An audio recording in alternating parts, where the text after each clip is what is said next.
What's going on, everybody? Welcome to Breakin Ankles Final Four edition. As you know, I am Gunspix, and you're sitting to my right. You're watching here on YouTube on the Sports Wagering Network. It is the man, the absolute college basketball guru, having an electric March Madness. You know him on Twitter as Top Flight SI. And he's on Wager Talk as well. You can see him on Wager Talk TV and also on wagertalk.com. It is Adam Trigger. What's going on, my friend? How you feeling? I'm feeling good, Guns.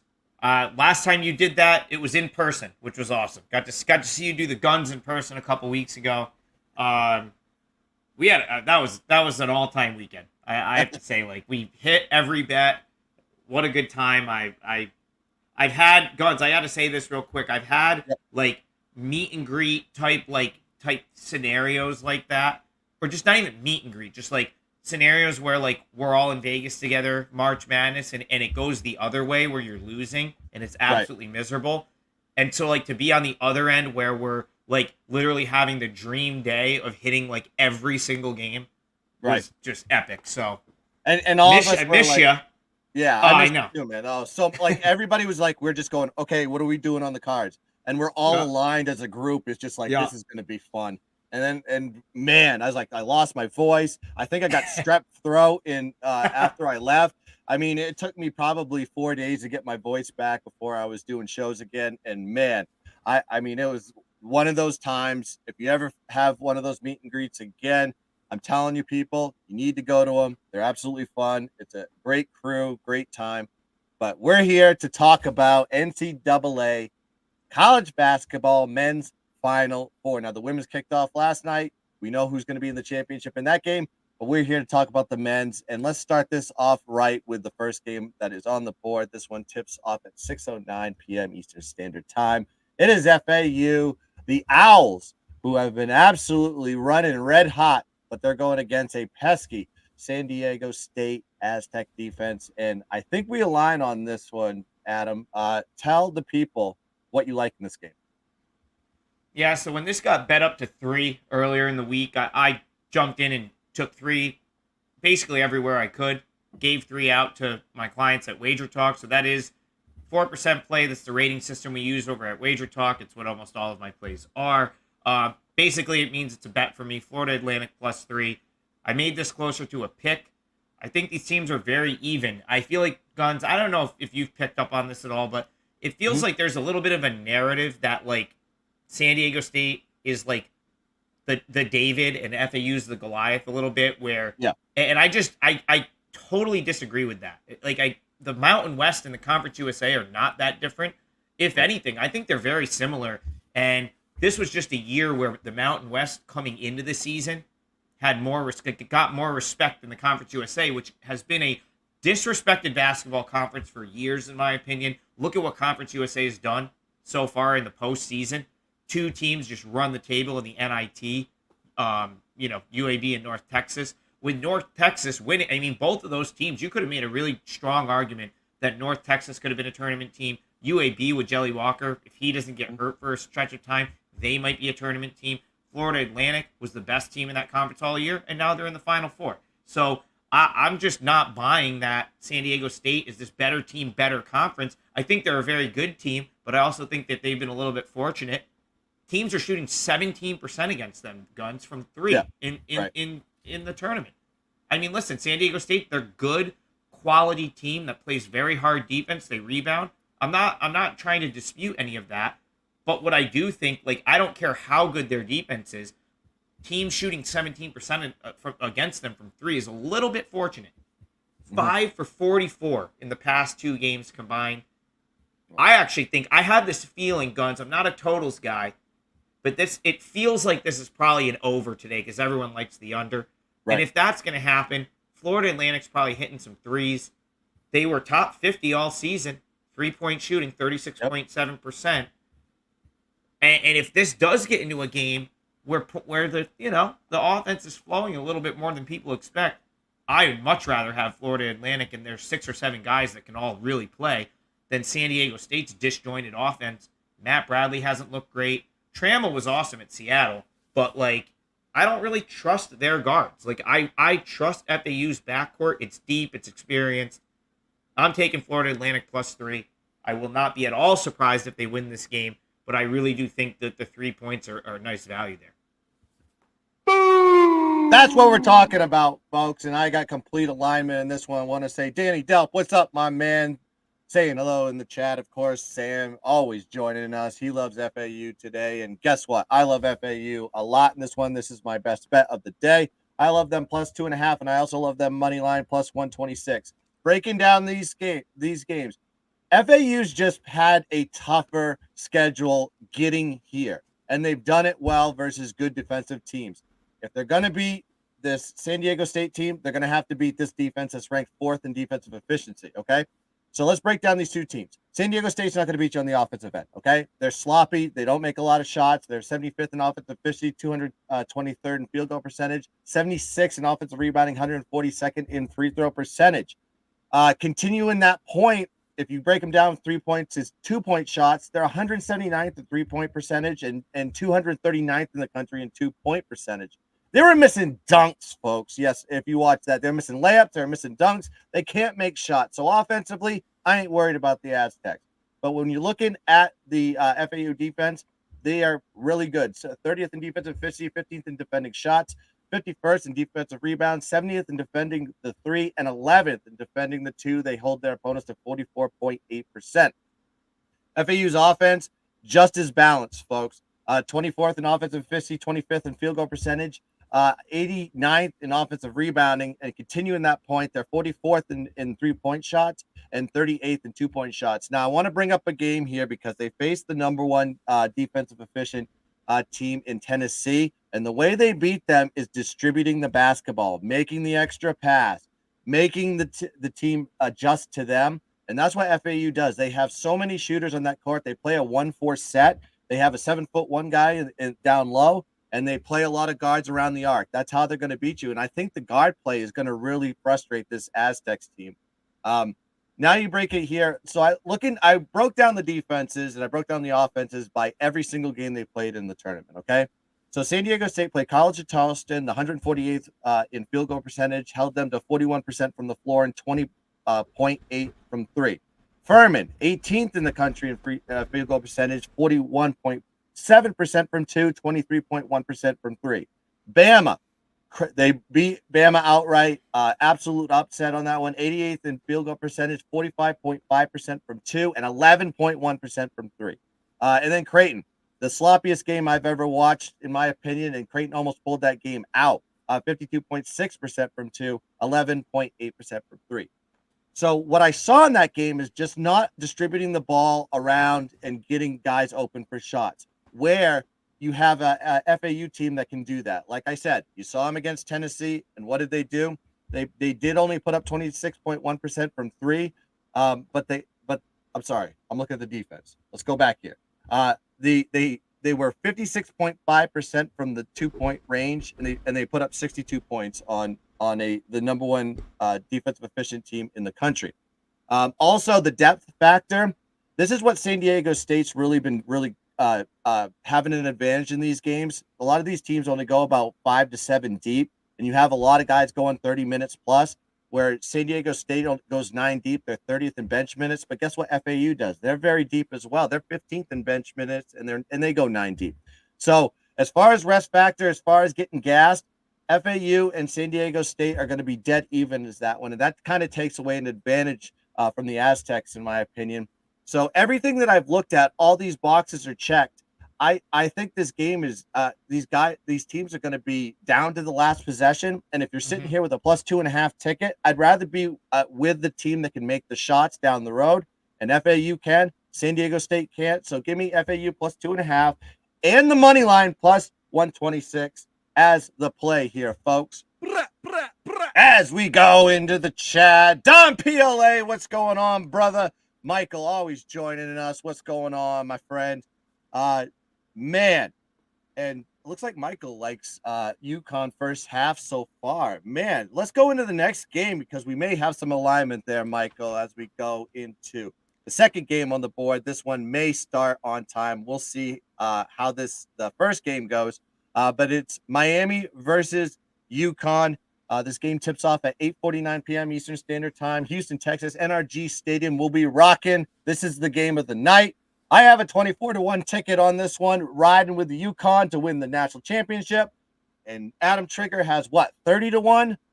So how are you going to be playing this game knowing you got a nice fat ticket in your pocket? So listen, like I told you off air, I kind of my play to me feels like I have 30-1. I'm not going to hedge it, so that is almost like enough of a play for me. The only way I would play this against the number would be to lay the points with UConn. I saw someone talk about first half. That's okay. The thing that UConn's been great at is second half adjustments. So I don't know that I want to lay points with them in the first half, but I could certainly see them, being up at halftime just by being the sort of the far superior team.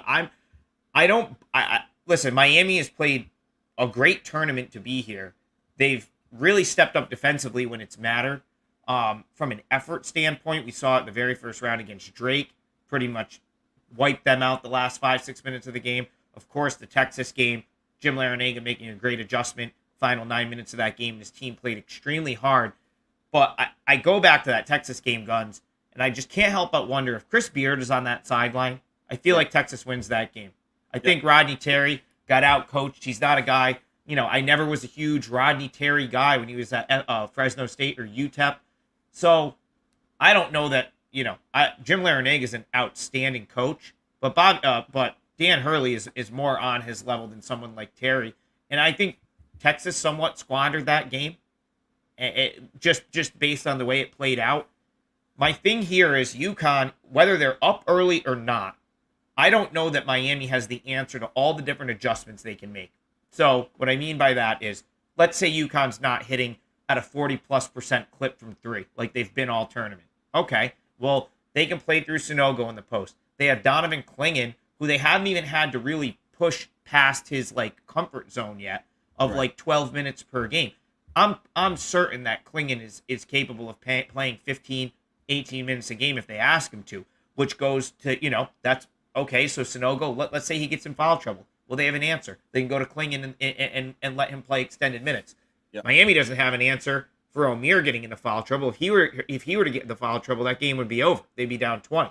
So, it just, and then I go back to Miami's defense. It's like they've stepped up when they've needed to, and the hustle and the heart has been there, and Larinaga's made adjustments. But this defense isn't very good. They weren't very good all season. Nope. They outside the top 100 adjusted defensive efficiency, and they're still not very good. It's just they've kind of clamped down when they've needed to and made the plays and got to the free throw line and made every foul shot. And their guards, I don't want to take anything away from the Miami guards. Their guards are awesome. Wong, Nigel Pack, really, really good players. But UConn has 8 guys, in my opinion, that would start on almost every team in the country. They have answers to anything Miami's going to do. So the only way I could play it would be to lay the points with UConn. I'm not saying Miami can't hang around.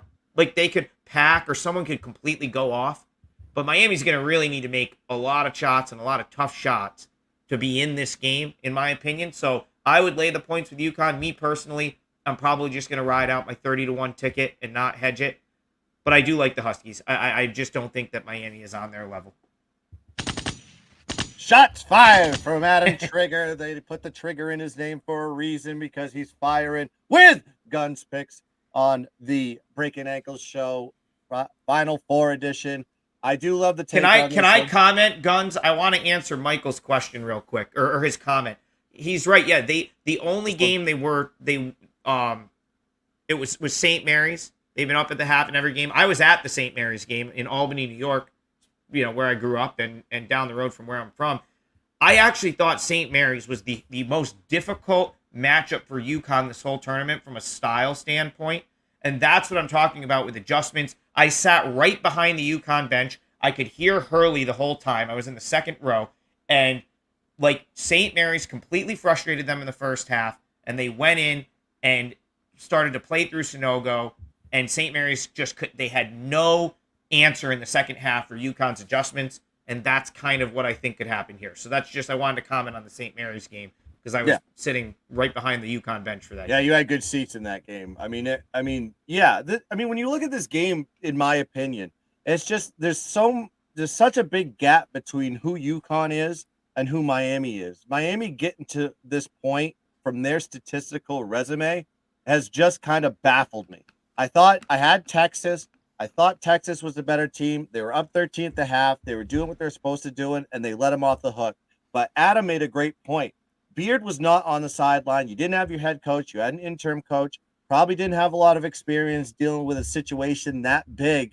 And Coach L just basically adjusts, and Miami just goes on a run and beats them. So I don't think this is going to happen here with Dan Hurley. He's just a better equipped coach. But when you look at this team, all you have to do basically is hold back this Miami offense. They're 5th in offensive efficiency, 22nd in field goal percentage, 15th on the free throw line. They don't turn over the ball a lot, but they're playing a defense that is a step up from Texas. And you saw what, if you play efficient basketball, what you can do to this Miami team. But UConn is 11th in defensive efficiency, 8th in defending shots, 63rd in defensive rebounding. And on the offensive side, a better offense than Miami. 3rd in offensive efficiency, 32nd in field goal percentage, 2nd in offensive rebounding, 37th on the free throw line. They're a little bit sloppy with the basketball. They do have a little turnover problem, but they are just a lot better on the rebounding side. So missed shots and are going to have a lot of second opportunities here with the big man inside. It's going to be a tough matchup for Miami's defense, especially if Miami's defense is 104th in the country in defensive efficiency. They're only 207th in defending shots. That means there's going to be a lot of wide open shots, and 179th in defensive rebounding. They also are not good at creating turnovers against their opponents. So the turnover problem from UConn, to me, is a wash. Now, what Miami wants to do, they're not a good three-point shooting team. They only had 8 three-point shots versus Texas. They want to get inside. They want to get those 2-point shots. So their 53.5% of their points come from 2-point shots. That's ranked 30th in the country. But when you look at UConn's defense, they defend inside well. They're 14th in the country in 2-point percentage, holding opponents to 45%. Now, take that into note here. When I break down the Miami's stats offensively versus their opponents, if you're able to hold them to 50 to 52% from the floor in 2-point range, this is going to be a UConn blowout here, in my opinion. Because when you look at what they did against Texas, they had 69.9% from 2-point range in that game, only 25% from 3. Like I said, only 8 3-point shots. Now, when they played Houston the game before, they were 57.1% from 2, but they were also 44% from 3. They were just shooting lights out and out of their minds in that game, and Houston just fell flat and couldn't make a damn shot, and they just died on the vine. But looking at the Miami defense, they've kind of gotten lucky in a lot of these spots. When you look at Texas, Texas was 40% from 3 in that game. They averaged 37.7%. UConn wants to shoot the 3, and they have the guards to do it. They were 44% against Iona. St. Mary's, they were 45.5%. Arkansas, they were 45%. But Gonzaga, they had a drop-off at 35.5% from 3. But it didn't matter in that game because they were basically taking advantage of them inside. Timmy just couldn't hold anybody, and they just dribble drived and took advantage of the 2. A lot more 2-point shots in that game, so they kind of adjusted a little bit to Gonzaga. Also, there's a significant height advantage inside, and this is why they're going to be a better rebounding team, and the 2-point shots are going to be a lot more difficult to do in Miami. They're 224th in the country in 2-point shots. In height advantage, and UConn is 28th in the country as far as that. I think there's like a 2-inch advantage on average, guards, centers, forwards, than what Miami brings to the table. Also, you got, like Adam mentioned, the depth factor is going to be a problem in this one. UConn only plays 2 guys 30-plus minutes, where Miami plays 5 guys 30-plus minutes. So if it's going to come down to the wire and these guys are getting gassed, UConn's going to have a little bit left in the tank, whereas Miami don't. It's been a nice ride, Hurricanes, but we got to say goodbye, and you need to go home, back to Florida, and go stew a little bit until next season, because this is a Husky day. I am a little bit scared of the line. I will admit it could be a close game. Miami has screwed me a couple times already, and I'm a little bit gun shy with them. But the way I'm going to do this, I'm going to say UConn first half -2.5, And I'm also going to do a parlay on this one, plus 214. I'm going to take the FAU money line, and I'm going to take the UConn money line. And I'm not going to hedge my 24-1 ticket on UConn because I still believe this is the national champion, folks. I want to throw one more way to bet this out here because I kind of just like forgot about it until just now. And the other thing, I want to make one more point and throw one more sort of way to bet it. First of all, I thought you were on the right side with Texas. I didn't end up getting the window with that game, but that's how I would have bet it. And what happened there was Larinaga, being the superior coach, just started going to the rim. Like, they just basically, the last 9 minutes, just started attacking the rim. And they had, the rebounds were roughly even, and they were able to get baskets at the rim. You're not going to, like, UConn should destroy Miami on the glass here.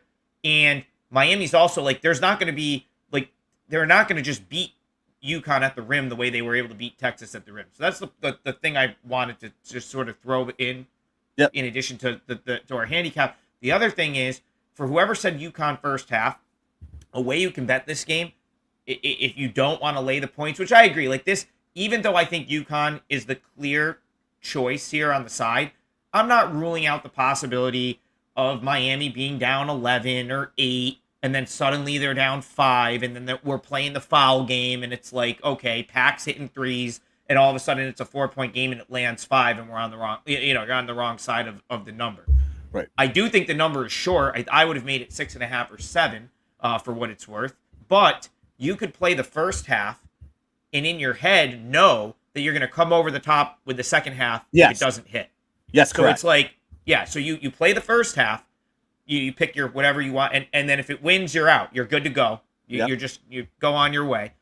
If it loses, you're coming over the top in the second half because you know at that point you're getting a line that's going to be very playable based on the fact that you lost the first half. The other way you can play this, and I really like this, and if you can shop around and find like minus 125, minus 120 or better on UConn to just win this thing, I think that's actually still a pretty good bet. Like, I think a lot of people are saying, okay, can I bet FAU to win? Can I bet San Diego State, looking for a price?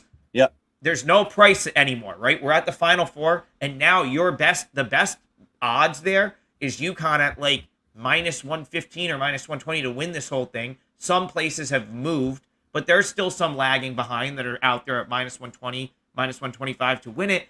Because if FAU wins the first game like we think they're going to, UConn's probably an 8-point favorite in the final. If it's UConn FAU, I just think that like minus 120 to win the whole thing at this point is a great bet. So that's another way you can get down on UConn if you don't want to lay the 5.5 in this game. Bang, bang, Love bang. it. I love it. I love how that played out. But you're absolutely right. I think if you actually talk to the books right now and you talk about the futures and you say what futures do you need to get knocked out right now? It's Miami and San Diego State. I was going to say FAU. I guess so. I heard from a couple reliable sources that they're in for more if San Diego State were to win. And it's because people have added San Diego State as the tournament's gone on, where there hasn't been like, there just wasn't as much FAU until like recently. And then of course, like the number dropped to the point where they're not like liable for huge numbers. But I guess most books have more liability to San Diego State than FAU, and a lot to Miami. A lot to Miami, because Miami's sort of been like the public darling so far. They've been publicly backed at pretty much every step of the way. So again, that's like you. Yeah. Go ahead. So that's why you can get a decent price on UConn still, like for what it should be. Right. Yeah, I mean, if you're thinking they're going to win the next two games and you get them at minus 120, 125, I mean, think about what the lines are going to be at the national championship. If they have to play FAU, the sit line could be at 7 for all you know. And if you're sitting there with a low. ticket at I think there'll be a 7.5. I think 7.5, 8.5 against FAU. At least that's what I'd probably make it. But I can see a lot of people hitting the FAU game and then it'll dip down or something like that. But 7 and 8 was kind of the range that I was thinking it was going to be. Yeah, someone said they saw a look ahead at UConn minus 6. I could see that, but I think that'd be bet up pretty quickly.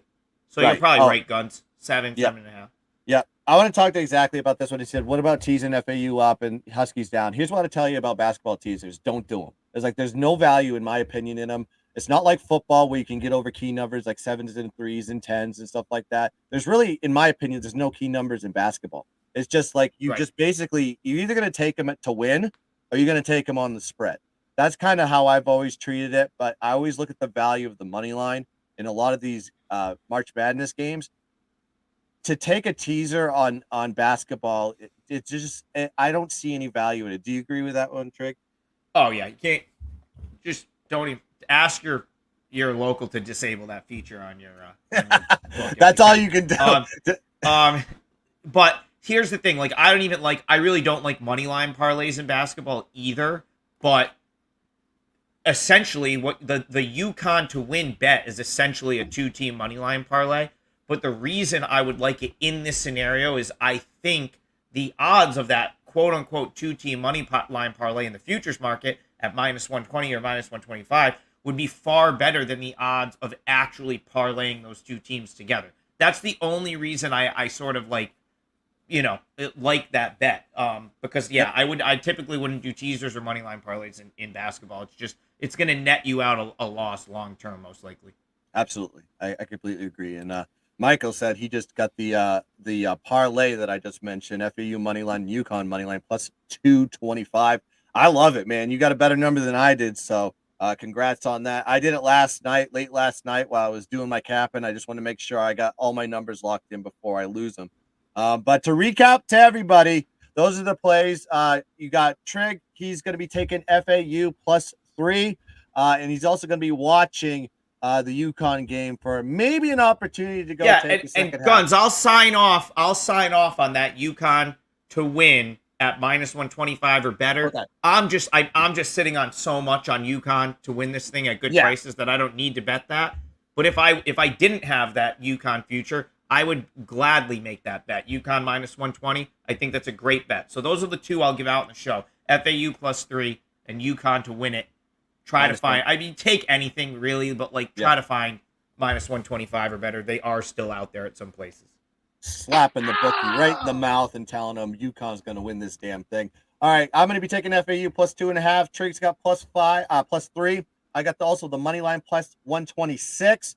And also I'm doing the parlay of the two teams I think are going to win, FAU and UConn plus 214. And I'm also going to be taking the first half in this game -2.5. And please watch, because if this first half loses and I get the right line on this one, I'm probably going to go run it back with the UConn in the second half if they are losing, only if they're losing.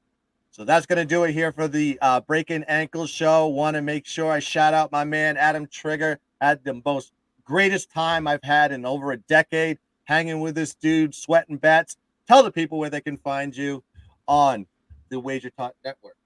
Yeah, and we'll do that again, Guns. Wager Talk's going to shoot for a couple of those a year. The next one is on the books already. It's in August. It's going to coincide with contest sign-up weekend at the Westgate. I want to say it's like the third week in August. We did it last year. It was a great time. And that one, Wager Talk will have some room deals. They have a little bit more. Ours was kind of like makeshift last second. So hopefully, we'll see you out there. But we'll do that again. You can find me at Wager Talk, wagertalk.com. All of my picks are up there, and I'm on Twitter at TopFlightSI. Yeah, and if you go watch, I think he's got a video out there where he gave out his plays, and he just gave them out here on the show, anyways. But if you want to go check that out, you can do that as well. So that's going to do it here for Breaking Ankles Final Four edition. Thanks to Adam Trigger for joining me. Thanks to the chat. Want to shout out Markel, Michael, exactly. Let's go, Dan Delp, Don PLA, Sam Calmer, and all the crew that is watching that didn't get into the chat. What's wrong with you bastards? Get into the chat. If you're watching on Twitter, what's wrong with you too? Get on the YouTube so I can see what's going on with you guys. Thanks for joining us. Thanks for sharing the information. And let's cash some tickets tonight, boys. Let's have ourselves a damn Final Four. Let's drink some beverages, cash tickets, and as always, let's keep dancing. Bang.